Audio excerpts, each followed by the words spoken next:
Welcome to the channel of English Rumi. Today we continue the series of Muhammad and his wives. In the first episode, we learned that Muhammad married 7 wives until the year 627 CE, and we analyzed 2 of his most controversial marriages, including his marriage with his son's ex-wife. And in the second episode we mainly learned about his eventful relationship with Maria, the maid gifted by the Egyptian leader of his time. To watch the previous episodes, you can click up here. In this episode, we will continue narrating all the untold stories of Muhammad's intimate relationships, and we will examine the motives behind them using Quranic verses and historical references written by early well-known Muslim historians. Just like the previous episodes, you will see all the references used by us to make this clip during narration of the incidents or at the end of the clip. If you are curious to find out how Quranic verses were revealed to support or regulate Muhammad's intimate relationships, stick around,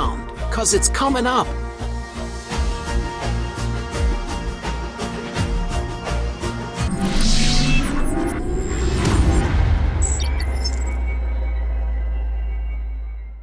In 629 CE, Muhammad opened a new chapter in establishing his intimate relationships, when Sharik, who was a wealthy and influential lady and spent a lot in the cause of Islam, offered herself to Muhammad as a wife, without any dowry, and he accepted her offer. Apparently, this new arrangement triggered Aisha's jealousy, the youngest and most beloved wife of Muhammad, perhaps because of Umm Sharik's beauty and status.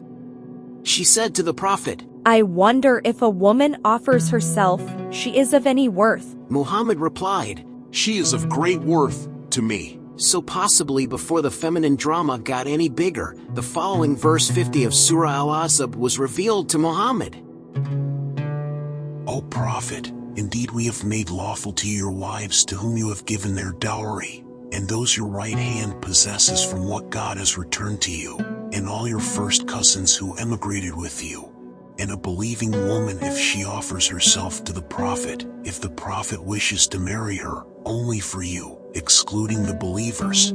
We certainly know what we have made obligatory upon them concerning their wives and those they possess, in order that there will be upon you no discomfort, and ever is God forgiving and merciful. We should certainly admire the precision in adding the if condition stating that a woman offering herself can marry Muhammad only if he also wishes to marry her, because otherwise any unattractive or old woman could offer herself to Muhammad as well, and then Muhammad would have to marry her too according to this verse. However, the resolution didn't end there. In the previous episodes, we learned that Muhammad always spent the night only with the wife who had the right to see him that night. So to relieve Muhammad from following his wives' turns and from their possible complaints, the following verse was also revealed right after in the same surah. It is up to you to delay or receive whoever you desire of your wives. There is no blame on you if you call back any of those you have set aside. That is more likely that they will be content, not grieved, and satisfied with whatever you offer them all. God fully knows what is in your hearts, and God is all-knowing and most forbearing.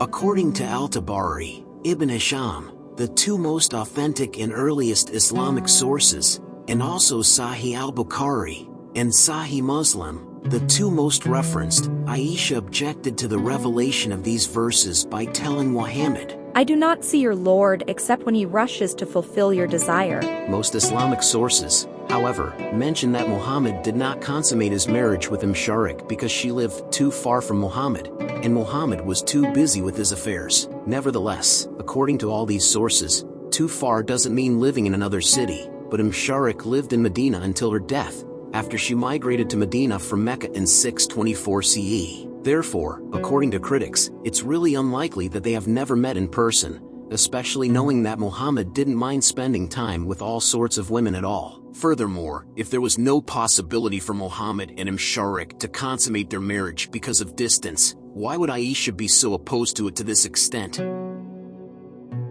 After Surah Al-Ahzab, verse 50 removed the obstacles, Muhammad decided to accept another woman's marriage proposal, Maymuna bint al-Harith, who was also a wealthy and influential lady. She was the half-sister of Zainab bint Khuzaimah, another wife of Muhammad, and she proposed to Muhammad through her when he visited Mecca. What a lucky man! He got to marry women who were recommended by his own wives. He was 58 years old, and she was 36 years old. Maymuna lived with Muhammad for 3 years until his death in 632 CE. She was the last woman he married and the last one who died. Before marrying Maymuna, Muhammad had married Habiba, the daughter of Abu Sufyan, who was a bitter enemy of Islam until his conversion later. She and her first husband, Ubaydallah, emigrated to Abyssinia, fleeing the persecution of the Meccans. To her misfortune, Ubaydallah later converted to Christianity and tried to persuade Habiba to do the same, but she held on to Islam. His conversion led to their separation. Muhammad sent Habiba a proposal of marriage, and Habiba married Muhammad in 628 CE, when he was 57 years old and she was 35 years old.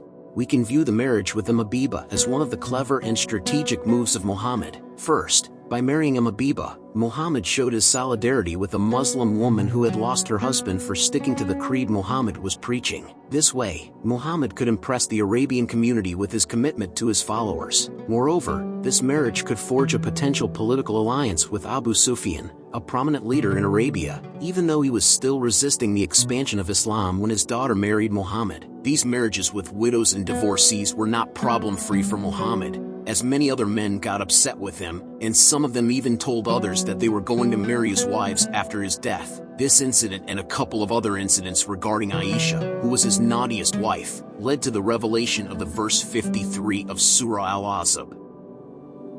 According to the book, Asbab al-Nuzul, meaning causes of revelations by Al-Suyuti, one of the reasons for the revelation of Surah Al-Ahzab verse 53 was that once when Muhammad entered his home, he saw Aisha chatting with her cousin Talha ibn Ubaydullah. The Prophet felt jealous and displeased, and God revealed the verse to instruct the believers to ask the Prophet's wives for anything from behind a screen, and to forbid them from marrying his wives after Muhammad's death. Interestingly, Talha was one of the 10 companions promised paradise. P.S. Doors were not common at the time, and there was a screen or curtain at the entrance of homes or rooms. O you who have believed, do not enter the houses of the Prophet except when you are invited for a meal, without awaiting its readiness. But when you are invited, then enter, and when you have eaten, disperse without seeking to remain for conversation. Indeed, that was troubling the Prophet, and he is shy of you, but God is not shy of the truth. And when you ask his wives for something, ask them from behind a partition. That is purer for your hearts and their hearts, and it is not for you to bother the messenger of God or to marry his wives after him, ever. Indeed, that would be in the sight of great God. As we have seen from the verses 50 to 53 of chapter Al-Ahzab, Muhammad enjoyed some special privileges in his marital affairs that were not granted to other Muslim men. These included the ability to marry more than 4 wives, the option to marry women without dowry if they offered themselves to him, the exemption from practicing justice among his wives, though other Muslim men were obliged to do so according to chapter An-Nisa verse 3. We analyzed this verse in this clip, which states that no man can marry 4 wives unless exceptional situations. I highly recommend you watch this clip too. You will be surprised but convinced by my logical deduction. On the flip side, these verses of chapter Al-Ahzab also imposed some restrictions on Muhammad's wives, such as, they could only talk to other men from behind a screen or curtain, they had to be content with whatever treatment they received from Muhammad, and they should not complain or be unhappy in any situation, well, unless her name was Aisha, who sometimes found ways to either confront Muhammad or defy these Quranic verses. They could not marry any other men after Muhammad's death. This last one is particularly strange, as one of the arguments that most Muslim apologists use to justify the polygamy of Muhammad and other Muslim men at the dawn of Islam is that it was a way of supporting the many widows of that era, financially and emotionally. Yet, Muhammad's wives, some of whom were quite young after his death, could not marry anyone else and had to deal with loneliness and lack of emotional companionship. Have you ever had that one friend who always tried to get with all the girls around during the same period, and then even after breaking up with them, he still didn't want any other guy to hook up with those girls?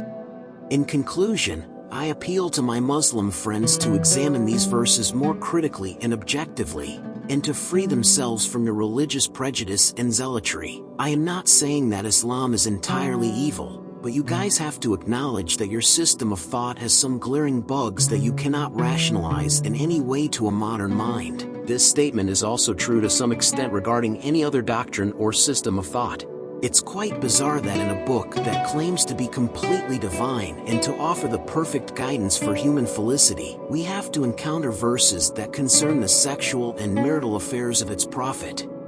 We hope you enjoyed this episode and learned something new. If you did, please give us a thumbs up, and if you have any remark regarding this video, we'll be glad to see your comment. Also, don't forget to subscribe to our channel and hit the bell icon to get notified of our latest videos. Thank you for watching and see you next time. Peace.